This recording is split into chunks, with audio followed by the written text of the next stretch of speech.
بسم اللہ الرحمن الرحیم۔ ہر نبی کا اپنی قوم کو دجال کے فتنے سے ڈرانا۔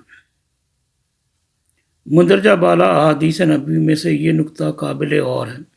کوئی نبی ایسا نہیں گزرا جس نے اپنی امت کو کان کذاب دجال سے نہ ڈرایا۔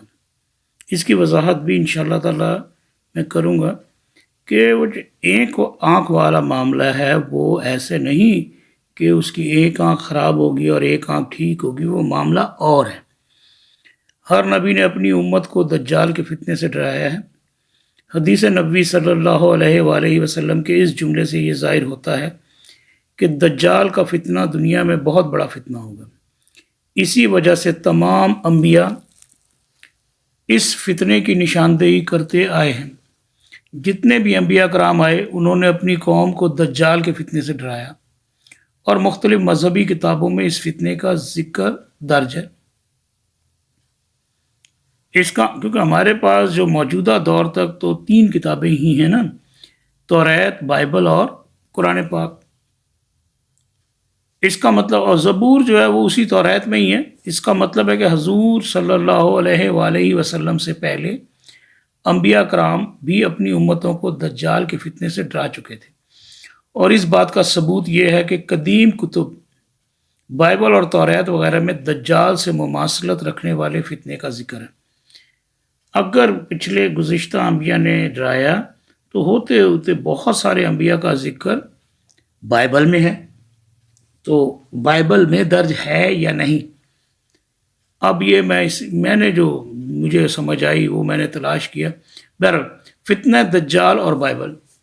احادیث نبوی کے مطابق حضور صلی اللہ علیہ وآلہ وسلم نے قیامت سے پہلے رونما ہونے والے 10 اہم کاموں اور معاملات کے متعلق نشاندہی کی ہے۔ حضرت حذیفہ بن اسید غفاری رضی اللہ تعالیٰ عنہ فرماتے ہیں کہ نبی کریم صلی اللہ علیہ وآلہ وسلم تشریف لائے جب کہ ہم آپس میں گفتگو کر رہے تھے۔ آپ نے پوچھا، کیا گفتگو کر رہے ہو؟ لوگوں نے کہا، ہم قیامت کے بارے میں گفتگو کر رہے ہیں۔ آپ صلی اللہ علیہ وآلہ وسلم نے فرمایا، قیامت ہرگز قائم نہیں ہوگی جب تک تم قیامت سے پہلے 10 نشانیاں نہ دیکھ لو۔ پھر آپ صلی اللہ علیہ وآلہ وسلم نے انہیں بیان کیا۔ دھواں، نمبر 2 دجال، نمبر 3 دابت الارض، نمبر 4 سورج کا مغرب سے طلوع ہونا، نمبر 5 حضرت عیسیٰ ابن مریم کا نزول، نمبر 6 یاجوج و ماجوج، 7واں ہم یوں کہہ سکتے ہیں 3 جگہ لوگوں کو زمین میں دھسایا جائے گا، مشرق میں 7 مشرق میں، 8 مغرب میں، 9 جزیرۃ العرب میں، اور 10 اور سب سے آخر میں یمن کی طرف سے ایک آگ نکلے گی جو لوگوں کو میدان محشر میں یعنی کہ میدان حشر میں اکٹھا کر دے گی۔ مندرجہ بالا 10 معاملات میں سے 2 معاملات بہت مشہور اور اہم ہیں، بلکہ زبان زد عام، بچے کی زبان پر ہوتے ہیں اور سینہ در سینہ چلتے چلے آ رہے ہیں۔ جو لوگ پڑھے لکھے نہیں ہیں وہ بھی ایک دوسرے کو یہ قصہ سناتے ہیں۔ ان میں سے ایک تو قوم یاجوج و ماجوج کے خروج سے متعلق پیشن گوئی ہے، اور دوسری اہم پیشن گوئی فتنہ دجال سے متعلق ہے۔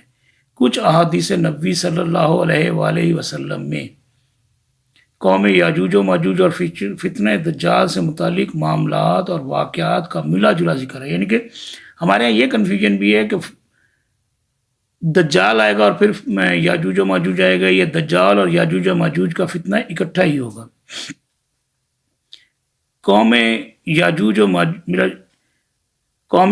و ماجوج سے متعلق معاملے کا ذکر قرآن پاک کی سورہ کہف میں بھی ہے، اور احادیث نبوی صلی اللہ علیہ وآلہ وسلم میں بھی اس قوم کا ذکر ملتا ہے۔ لیکن فتنہ دجال والا معاملہ کچھ اس طرح سے ہے کہ اس کا ذکر احادیث نبوی میں تو ملتا ہے، لیکن قرآن پاک میں اس کا کہیں تذکرہ نہیں ملتا۔ یہ ہے بڑی حیرت انگیز بات کہ اتنا بڑا فتنہ، اتنا بڑا معاملہ، لیکن قرآن پاک میں ذکر نہیں، یا اگر کہیں ذکر ہے تو بہت سارے جیسے معاملات کھلتے جا رہے ہیں وقت کے ساتھ ساتھ قرآن پاک کے، تو آگے جا کے کھل جائیں، کیونکہ آیات جیسے جیسے گزرتا ہوا وقت آیات سمجھ آتی جا رہی۔ اول تو فتنہ دجال کا ذکر قرآن پاک میں نہیں ہے، دوسرے دجال سے متعلق جو احادیث نبوی ہیں بہت واضح نہیں ہیں، لیکن اس کے باوجود فتنہ دجال سے متعلق بہت سی حدیثوں کی کتابوں میں ملتی ہیں، اور فتنہ دجال سے متعلق معاملات اتنے زیادہ زبان زد عام ہیں کہ اکثر لوگوں کے منہ سے فتنہ دجال کا تذکرہ سننے میں آتا ہے، اور اکثر لوگ قبل از قیامت یاجوج و ماجوج اور فتنہ دجال اور بہت بڑی جنگ کے منتظر ہیں، یعنی کہ اس جنگ میں بہت کچھ، سب کچھ ہی تقریباً تباہ ہو جائے گا، بہت کم لوگ بچیں گے۔ اگرچہ قرآن پاک میں فتنہ دجال کا تذکرہ نہیں ہے، لیکن اس کے باوجود اکثر علماء کرام اس فتنے سے متعلق احادیث نبوی کو درست مانتے ہیں، اور اکثر عام مسلمانوں میں بھی اس فتنے کا تذکرہ عام ہے۔ اس فتنے سے متعلق پیشین گوئی سے متعلق جو احادیث نبوی ہیں، ان میں ایک ہولناک جنگ کا بھی ذکر ہے، جس کے نتیجے میں دنیا میں زبردست تباہی آئے گی۔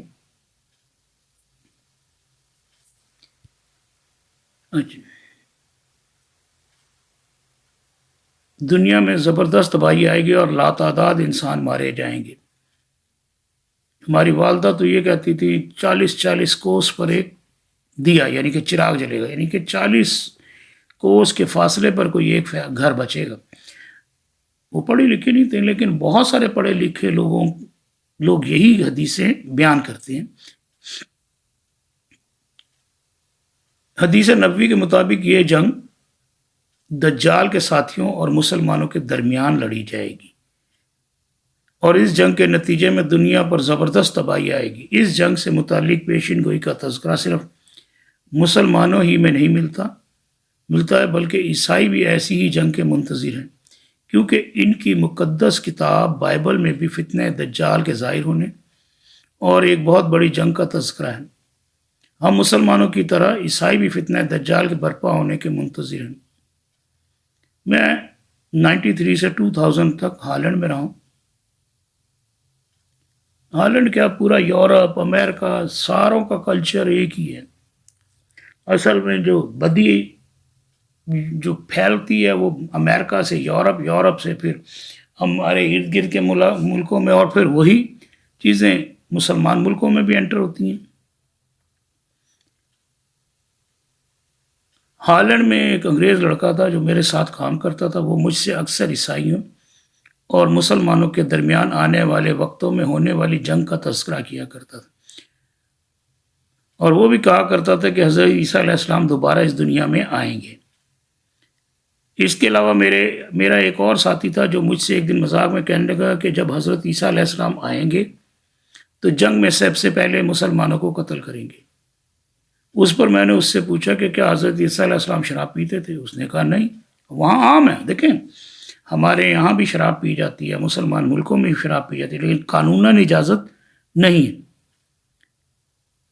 جو بھی وہاں معاملات ہیں جو خدا تعالیٰ کی شریعت کے خلاف ہیں، وہاں اجازت ہے، قانوناً اجازت ہے، یہاں قانوناً اجازت نہیں۔ چوری چھپے، ڈھگ چھپ کے جو لوگ کرنا چاہیں، بہت عام ہوں گی برائیاں، لیکن قانوناً اجازت نہیں۔ بہرحال ایک دن وہ مذاق میں کہنے لگا کہ جب حضرت عیسیٰ علیہ السلام آئیں گے تو جنگ میں سب سے پہلے مسلمانوں کو قتل کریں گے۔ اس پر میں نے اس سے پوچھا کہ کیا حضرت عیسیٰ علیہ السلام شراب پیتے تھے؟ اس نے کہا نہیں۔ اس پر میں نے اس سے پوچھا کہ کیا حضرت عیسیٰ علیہ السلام سور کا گوشت کھاتے تھے؟ کہنے لگا نہیں۔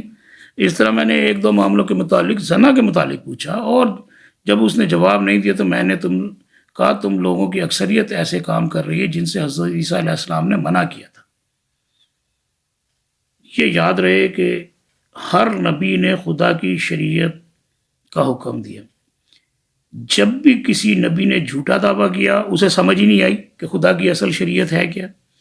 جیسے مسلمہ کا ضابطہ وہ کہتا زنا کرو، جو مرضی کرو، نماز پڑھنی پڑھو نہ پڑھو، تو اس لیے جھوٹا۔ اسود انسی، سجاد، اسی طرح مرزا غلام احمد قادیانی، جہاد اللہ تعالیٰ کا حکم ہے، کسی نبی نے جہاد کو منسوخ نہیں کیا، اللہ کے حکم کو کبھی کسی نبی نے منسوخ نہیں کیا۔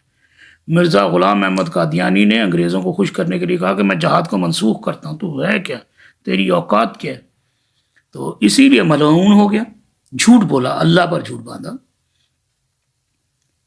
بہرحال میں نے اس سے پوچھا کہ کیا حضرت عیسیٰ علیہ السلام سور کا گوشت کھاتے تھے؟ کہنے لگا نہیں۔ اس طرح میں نے ایک دو معاملوں کے متعلق اور پوچھا، جب اس نے جواب نہیں دیا تو میں نے کہا تم لوگوں کی اکثریت ایسے کام کر رہی ہے جن سے حضرت عیسیٰ علیہ السلام نے منع کیا تھا، جبکہ اس کے برعکس ہم مسلمانوں میں ایسے لوگ بہت کم ہیں۔ ہم میجورٹی کی بات کریں گے نا، جو ایسے کام کر رہے ہیں جن سے حضرت عیسیٰ علیہ السلام نے منع کیا تھا۔ تو اس کا مطلب یہ ہوا کہ حضرت عیسیٰ علیہ السلام آ کر اگر کسی کو ماریں گے تو سب سے پہلے تم لوگوں کو ماریں گے۔ اس پر وہ ہنسنے لگا اور کہنے لگا میں مذاق کر رہا تھا۔ تو ضمیر ہر بندے کا ہے، ان کے ضمیر میں بھی یہ برائیاں ہیں۔ جب بھی انسان ایسی برائی کرتا ہے جو ضمیر میں درج ہے تو اس کا دل بے چین ہو جاتا ہے۔ میں اس لیے کوئی بات نہیں، پرانے واقعات بھی ہدایت کا ذریعہ بنتے ہیں یا سمجھ بوجھ کے لیے۔ میں جس ریسٹورنٹ میں کام کرتا تھا بہرحال شراب خانہ تھا، تو اسسٹنٹ مینیجر ینگ سا لڑکا شراب کے نشے میں دھت میری آ کے تعریفیں کرنے لگا، کہنے لگا تو بہت اچھا آدمی، معافی چاہوں گا یہ اپنی تعریف اس لیے نہیں کر رہا کہ میں نے اس سے سوال کیا کیوں سمجھتا ہے میں اچھا ہوں؟ انہوں نے کہا تو فلانا کام نہیں کرتا، فلانا کام نہیں کرتا، اور میں کہا اور کہہ رہا شراب نہیں پیتا، اس نے خود شراب پی ہوئی تھی۔ دیکھو اگر ہم یہ سمجھتے ہیں کہ وہ شراب کو برا نہیں جانتے ہیں، لیکن جب انسان ایک برائی کرتا ہے تو اس راستے پر چلتا جاتا ہے، چلتا چلا جاتا ہے، شروع میں ضمیر ریزسٹ کرتا ہے اور آہستہ آہستہ ضمیر مزاحمت کرنا، ضمیر کو دبا لیتے ہیں ہم۔ تو بہرحال یہاں پر یہ واقعہ لکھنے کا مقصد یہ ہے کہ یورپ میں بھی لوگ اس بات کے منتظر ہیں کہ حضرت عیسیٰ علیہ السلام آئیں گے اور ایک بہت بڑی جنگ ہوگی۔ جس وقت تاتاریوں نے دنیا پر یلغار کی، اس وقت عیسائی مفکر اسے دجال کے فتنے سے تعبیر کر رہے تھے، جس سے ظاہر ہوتا ہے کہ ان میں بھی دجال کا ذکر موجود ہے۔ تاتاریوں کی دنیا پر یلغار کے موقع پر ان کے متعلق ایک فلسفی راجر بیکن کی یہ رائے تھی، مغل دراصل دجال کے سپاہی ہیں اور اب اپنی آخری دہشت ناک فصل کاٹنے آئے ہیں۔ اسی دور میں ایک پیشین گوئی سینٹ جیروم سے منسوب کی جا رہی تھی، اور اس پیشین گوئی میں بھی دجال کا تذکرہ تھا، جو کچھ ان الفاظ میں تھا: دجال کے زمانے میں ایشیا کے پہاڑوں کے اس پار یاجوج و ماجوج کے ملک سے لڑکوں کی ایک قوم خروج کرے گی۔ یہ ایسی قوم ہوگی جو گندی اور میلی ہوگی، نہ شراب پیے گی اور نہ گیہوں، نہ نمک اور گیہوں کھائے گی، اور جو ساری دنیا پر تباہی لائے گی۔ مندرجہ بالا دونوں اقتباسات میں دجال کا تذکرہ ہے، اور ان سے تو یہی ظاہر ہوتا ہے کہ مسلمانوں کی طرح عیسائی بھی فتنہ دجال کے برپا ہونے کے منتظر ہیں۔ اگر ایسا ہے تو ان کی مقدس کتاب بائبل میں اس فتنے کا تذکرہ ضرور ہوگا۔